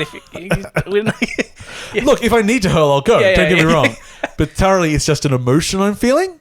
Oh, okay. Well, how about we just wrap it up soon so Paul can go. We got to talk about Barotrauma. But we can talk about Barotrauma. In the year. Future. I don't know. I don't know when it's set, actually. So, but do you know it's not on Earth? No, I didn't know that. Okay. But I mean, it makes sense given the game. Okay. You know why I know it's not on Earth? Like, there is a plot somewhere. I don't know. I was playing the game with bots, and when you play with bots, they have dialogue. And one of them said, like, do you remember the Earth? I'm like, not on Earth. Yeah. We're on Europa. Oh, that's where Destiny's going to be. Yeah. Oh, we didn't talk about Destiny yet. There might not be time. I'm very ill. We just did talk about Destiny. That's it. I'm good. Good. Okay, so Barotrauma is a submarine simulation game. Yeah, I think simulation is the important part here. But you don't play the submarine. You play a crewman on the submarine. And you play one of 5 classes? Yeah, so there's captain, medic, engineer, maintenance. What's the gun, the combat class? Soldier, like security. Security, yeah. I think it's that. And then there's like the assistant. The red shirt. Yeah. Like, it's just the extra. And each of these roles is very complex. Yes. So there's a tutorial that you play at the beginning that you really need to play through. So just to set the scene as well, we're saying, so you play characters on a submarine doing your job. This game it's a cross section. Mm-hmm. It's 2D, and you're running ragdoll characters around. And there's a good reason for it, even though it feels a bit weird at first. And everything in the game is systems driven. Yeah. Each of these roles have a very specific job on the submarine, and they're quite involved. I mean, some more than others. So, like I say, someone like the medic. That's, you're going around, you've got to heal people using specific things. So you have to know what to use and where to get it, stuff like that. If you got something more like the engineer, shit gets pretty complex pretty quick because there's actual nodes that you can connect that send signals. So if you want to, say, have a sensor which sets off alarm when something floods, you can hook all this stuff up. Or maybe you want the sensor to start a pump to get out. So it's like this complex circuitry thing. And that's just one aspect of it. Okay, so one thing I just want to take aside here is that the big submarine that you're in is also simulated. So whilst James was mentioning there that there's pumps that pump out water, there's when you're in the tutorial, it teaches you to turn on a pump and pump the water out. But there's an automatic setting. I didn't really understand what that automatic setting was about. And then when I'm doing my first thing and I go down and I'm clearing up some holes and everything, I go into these rooms at the bottom of the submarine and they're full of water. I'm like, what the fuck? There's a pump here? What's wrong? It's on automatic. There's no water here. And I try to pump it out and it keeps reversing out. I'm like, what's going on? Like, because that's how submarines work. Yes. You've got to have this ballast of like letting the water in and out and everything. Yeah, and as the captain's driving it, those rooms are filling and emptying with water. Yeah. I'm like, oh, shit. And then that's just controlling the descent and stuff like that. So the whole thing, is driven by physics. And it's really about getting a crew of probably at least 4 people. I think that's... I mean, we did it with just you and me. We did it with 2, but we should do it too. And this is part of the problem the game has, is it actually needs... I think it really wants 12 to 16 people. Yeah. It's like... There's roleplay servers for this game. Yeah. Like it's... and it's a little Lovecraftian in its theme. There are definitely monsters of the deep. There's monsters of the deep, and it's like the list of stuff that I played with you. It's like it was a good thing you could drop in and go, here's an objective. Let's tell our stories. There is a campaign. I haven't touched it. Kinda. It's sort of like mission. Oh, well, there is, but it's a bit weird. It's a bit but I think, and playing with bots is weird. Yeah, but I think what I liked is how they refer to, I think they even just call them rounds. So it's just like you start a round, which is like go do a thing, and the thing you're trying to do, you're probably gonna die doing it. Well, us is certain. So, but you're gonna have a story at the end of it. Okay, so story time. First story, short one. James has decided to start this game with Paul. James decides, I don't need tutorials. Paul is feeling smug because he's done 2 tutorials. You hadn't done captain, had you? No. I hadn't done... I was the captain in this one. Yes. And I'm exploring the ship and I find a pair of handcuffs. I'm like, James doesn't even know the controls yet. I'm going to go handcuff James. So there they are in my toolbar. They're under 5 and I walk up near James and go, okay, I guess I'll equip them or something. I'll hit 5. And suddenly my UI disappeared and I thought it was a bug. It's like, oh no, something's wrong with the game, James. I was just trying to do a thing. Till a couple of minutes later when we work out I've handcuffed myself. And I had to go and unhandcuff me. And that's because this game has a traitor mechanic in it. I get a vibe from this of something like even Resistance, like the card game, where it's like there is... Except you do it for real. Like there is this element of like that kind of like there's someone in that might be a traitor, but then there can be... So there was this game idea I had, the most important part of the game. Oh, yeah. I had years ago, where I wanted a game like The Thing. And the idea I had was it was going to be like a top-down... Parasite Lost. Yeah. The idea was it was going to be a co-op game with like a top-down thing. a top-down setting set in the in the frozen Arctic, and it's co-op where there'd be this alien thing which would be kind of like doing infecting people, and there'd be all these mechanics built around two people have to go off and solve a thing. And so it'd be about making the discussion of who's going to do it and stuff like that. This game basically hits all the beats that I wanted to. So it's like, I think part of the reason I like it is because while it's not my original idea, it's damn close in theme and execution. So now I don't have to make it. Someone made it for me a lot better than I would have done. Story number 2. James and I are doing very well. We are piloting the ship. Unlike our first time where James was piloting the ship without turning on the sonar. Yeah, I just had passive sonar on, and so I was blind. Yeah. He slams us straight into the sea floor and we all broke our legs. I think I got sucked into the... Yeah, anyway, keep going. Oh, yeah, eventually you got sucked into the engine. I got sucked into the engine, yeah. Okay, but this is we're doing very well. We've learned to pilot the ship, and we've navigated to another submarine that is derelict. It's crashed at the bottom of the ocean. So we go, okay, we're doing very well. We get some supplies, we get some weapons, we put in our diving suits. We're going to go swim over. We swim over there, everything's good. We open up the hatch, and there's a green amoeba-ish style thing there. I'm like, I wonder what this is. It's hurt me. Okay, this is a bad thing. I'll shoot it with my harpoon. I got some experience for that. Very well done, Paul. We're doing well. I then approach the assuming dead green amoeba thing. It explodes. I'm unconscious and burnt badly. Never fear, Paul. Never fear. James is here to rescue us. James picks up my body, and we don't have any medical equipment with us, and neither of us is a medic. So we go, we'll go back to the ship. There's medical supplies there. So he's dragging me back to the ship. Not getting sucked into the engine. We didn't get sucked into the engine, and James is rapidly losing oxygen. We get to the ship, and we get into the airlock, and then we open the door on the other side of the airlock. And there's very little difference, because while we were away, something has breached the hull, and the submarine is now filled with water. I then die. A few seconds later, James suffocates because he's out of oxygen.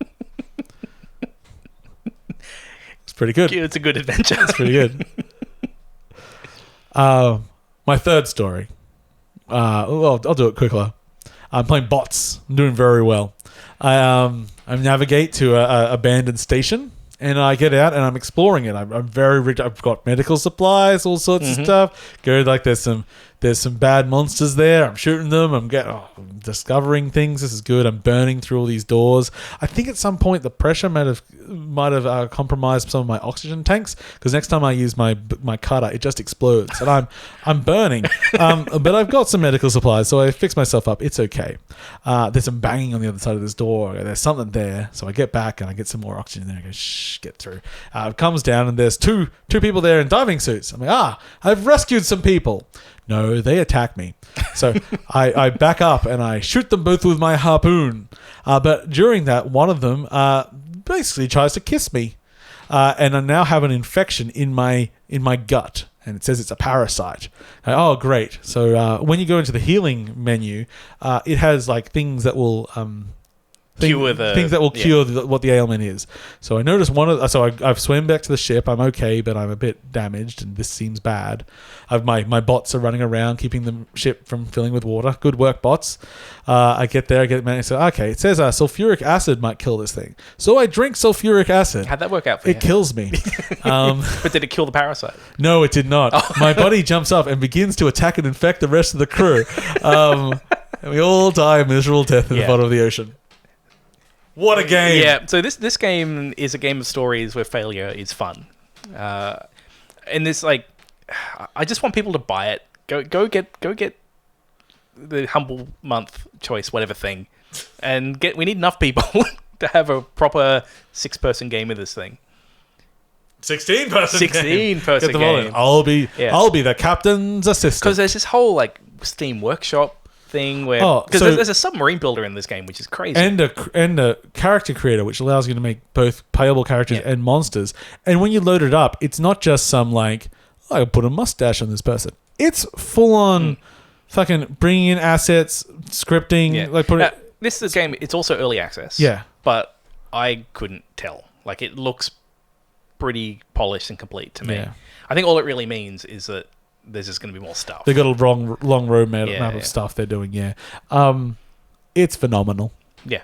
I just want to get more opportunities to play it with people. It's giving this really interesting social experience. It's a kind of like the kind of things I like in like the Battlestar Galactica board game or something like that, where everyone's got like this particular role they're trying to do, and we're all working together. I like the idea that you optionally can have the person who's trying to bring you down. Oh, so one thing we didn't encounter. So in the game, there are headsets as equipment. Oh, yeah. And so we haven't messed around because we were just using Discord, but I believe you're supposed to use the in-game chat and that because those can run out of battery. Yes. The effect of this when I played single player was as the captain, I could issue orders to the bots. When my headset ran out, I couldn't. It's like, brilliant. Yeah. Just so you can kind of cheat it and just use Discord, but I think, better off using the in-game. Actual thing, yeah. I'll be very... Imagine that, like just being out stuck and your headset's run out and you can't call for help anymore. It's like, hey, we haven't heard from the captain in a while. Yeah. Where is he? And then they can legitimately be a rescue and like... Yeah, I mean, the whole game is just built around, here's a bunch of systems, let's go... It's incredibly emergent. Like, that's what the game is. And there's enough systems, there's enough going on there that there can be some very interesting stories that come out of it. Yeah. I played Xenoblade Chronicles, the Remastered edition. How is it? It's the game I played before, but... Prettier? Yeah, kinda. Yeah. It's fine. Yeah? I like it. But also, there's so many other games. I'm like, I shouldn't have done this. Yeah, well, that's a long game. Well, while we're on remasters, also CNC Remaster. Oh, yes. Came out, and I've been playing a bunch of that. It is a fantastic remaster. They have done a really good job. Apart from looking great, because they've gone through and they've 4K'd. James, tell me of the installer.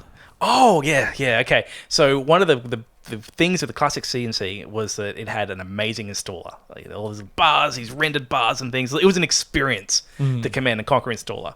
So first thing, when you load up this game, even though obviously you install it through Steam, they have the same style of the installer, but it's more like upgrading. So it's sort of the context is like, like it'll still do like pick your sound card, and it'll go down to like HD remaster audio. Like it'll pick your like DMA and IRQ and interrupt, whatever. I think those are the things, and it'll be like obsolete. So it's like it's sort of like themed around making the game, like doing the remaster, but it's like hitting all the beats. I haven't confirmed this, but I was told that that's fan made. It is, it is. They make some mention of it. Of like it was a fan made thing. That's so excellent. Yeah, and that's the thing with this game. Like why I think that it's such a good remaster is because very early on they went, all right, CNC community, let's get involved. What do you want? So art looks good. The sound, the remaster of the sound, because I always love the music, and the remastering and the sound is fantastic. Like it was one of the like art aside, it was one of the things that, like, first thing I noticed because the music starts. I was like, oh, this is like, I didn't realize it needed to be remastered until I heard it. But what's been really good replaying it is that it's from a much simpler time. Like this is a game where there's not even attack move. It doesn't exist. It's like you will move and you have to kind of micro your little units to do attacks as they go along. But it's like while it doesn't have these modern kind of RTS things, because it's so much simpler, like there's like I understand that if I have a minigunner, he's going to be good against other infantry and he's cheap. And like I understand all the hard counters.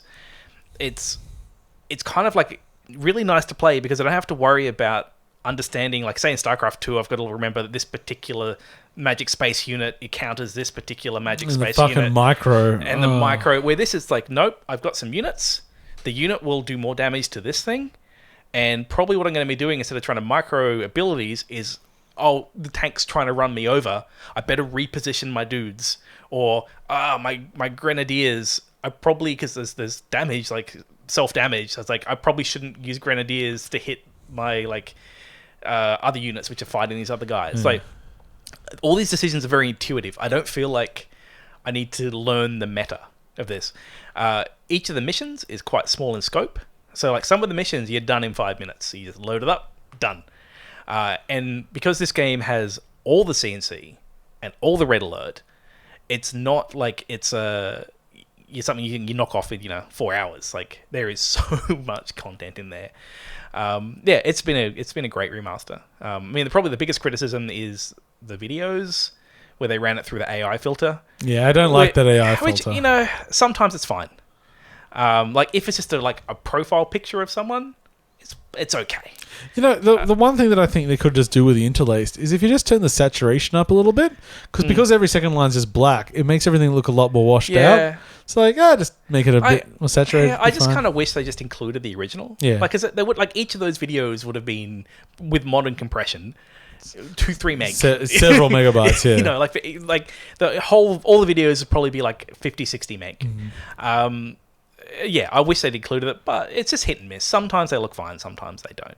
Yeah, and when they look not great, they're not terrible or anything. They're No. It's a bit like, the pattern on the shirt's a bit weird and shit like that. I think it shows that the original game was good. I think it holds up by modern standards. It looks nice. It's just a simpler experience. So if you just want a game, it's almost like a casual game. It's like, I'm going to play a mission. It's going to be taking me 10 minutes. So maybe this one will take me half an hour. But yeah, I love the theme of it. Like, I'm all nostalgic. And red alerts included. Yeah, so red alerts all there. I haven't got to that yet. I'm sort of just playing through. I started with GDI because that's what I used to always play. Yeah, I think it's great, and it's priced like $30. Fabulous. Yeah. Cool. Hey, how are you going, buddy? I'm feeling not amazing. Did you want to wrap it? Yeah. I think I probably should. I think. Do you have any obligation to need to talk about that this week? Look, we'll talk. Mate, just make sure we talk about it next time. Do you have long thoughts on it? I don't have a lot to talk about it. Okay, let's give it a quick run because you've been playing a lot of it. Okay, I'm talking about Elder Scrolls Online Greymoor. Yeah. So we got a key for this, and I would like to talk about it before I forget. And this is my 8-hour impression of it. And it is kind of like it's an MMO expansion, so it's going to be pretty long. But it's also, I don't think it's stupidly long. So the impression I've had from this expansion so far is that Elder Scrolls has kind of got itself into a bit of a groove now. Like, they know what they're doing. Like, they have these like new zones that they bring in.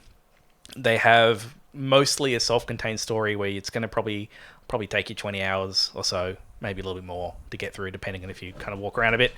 And your mileage is going to vary depending on how much you like the environment. So the first one that kind of went down this road was Morrowind. I really enjoyed Morrowind. And the next couple I didn't really kind of get into too much. This one I have been enjoying more than the last two. And it's probably because they start off like a bit like with Morrowind, where it's like, oh, you remember this old thing? And they kind of like go, here's like this. Like, Skyrim starts off, you're in a cart. Like, in Greymoor, a cart like in Skyrim. Like, they want you to remember. When you walk out of the first starting zone, it's like a hill you go down, which is like the start of Skyrim. So they're doing all these things to make you remember Skyrim. And I was a bit worried at first that it was going to be just that. And it kind of feels like this is part of Skyrim, and like it's not the whole kind of region. And it's like, like I just feel like I'm playing a cut down version of it.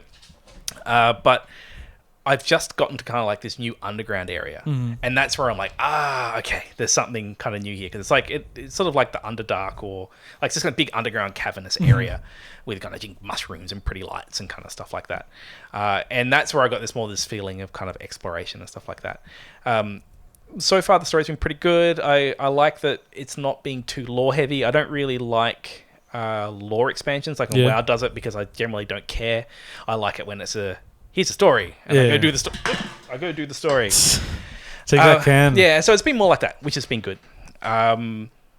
Yeah, I mean, apart from that, it's sort of like they've got this. Oh, man, you're fading. Apart from that, I'm fine, James. They've got this new. It's called like the antiquity system or artifact. It's like it's something similar that WoW's got, where it's like you can go around and kind of like dig up artifacts which tell you lore. There's this weird mini game which is like this kind of match 3 style thing you do to dig them up. I don't know. It feels weird. It's like, here's this casual game that we added in. Like, okay, sure, whatever. But if you're someone that wants to go through the environment and find all the little bits of lore, go for it. But yeah, I don't know. Like, I think it's kind of nice that with ESO now, you can just kind of pick and choose. Like, if you want to play through some Skyrim stuff, go for it. If you want to play through some Somerset Elf stuff, go for it. Like, there'll be another expansion like this in about a year. I'm enjoying it. How you going, buddy? Sounds good. I'm a big fan of MMOs and a big fan of Elder Scrolls. So that captured my heart. I could tell. Hey, I was here. Your eyes, as difficult as to tell, were open. It's true. This is mostly the sickness. I try to be more polite than that. I don't know what's happened to me. I must have prayed to the wrong god. Okay. I had I shouldn't. There was a game a publisher really wanted me to talk about, but it's a local multiplayer game. We'll play it. And nobody has come and played with me, and they're like, please review it. I'm like, but I've only played it single player, and it's a local multiplayer game, and my impression will be very bad. Yeah. So we'll play it for the next show. We'll do it for the next one. It'll be good. I might keep playing some ESO as well. Maybe I'll have a little bit more to say about it. Sounds fun. Okay, thank you for watching and listening to 8.5-Bit. End of all that. Discord show. Paul, it's good. Please join us on Zed Games, or I'll be fine. Yeah.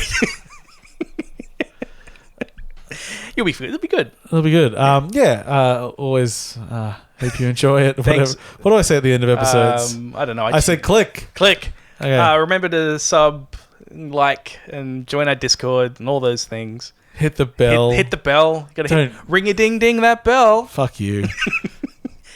You realize to our Patreon. We don't have a Patreon. Even if we could ever get monetized, it just says fuck snakes behind us the whole episode, so that's not happening. We're not gonna get our YouTube bucks. Good night, everyone, and remember, fuck snakes. Fuck snakes.